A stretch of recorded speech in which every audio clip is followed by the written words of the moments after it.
But I do have a good story about Overwatch here. So this is way back in the day. One of the designers that worked at League decided to go to Blizzard and at the time I didn't actually know what he was going to Blizzard to do. I just heard he was going to go work at Blizzard. I was like, oh, sorry to see you go. Like, have a good time.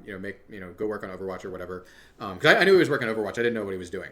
So the day comes when he's no longer around. I'm like, okay, well, that's sad. We don't have this guy around. I thought he was a good designer, right, et cetera, et cetera. So 2 weeks later, I'm walking around. I walk around the Champions Pit, and I'm like, the guy is back, and I'm like, wait, what? Like, I thought he went to go work at Blizzard.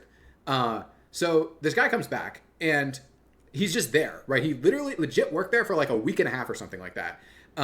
And the crazy thing about this, and I learned a lot of this story later on. Again, names will be changed. I will be protecting the innocent here. But the crazy thing about this is what he later told me and some other people was the way that Overwatch hero design was done at that time, and probably still is done, was so art and like narrative structure focused that he put together a paper kit for a new hero that they had working that they were working on at the time. Like he was given the design for this. He put together a paper kit, and a year later that was just what the hero was. So this guy who legit worked at the company for like 1 week put in a paper kit, said, this is what I think this like hero that you should be or could be, and they just made it with no changes whatsoever. Like they just shipped it.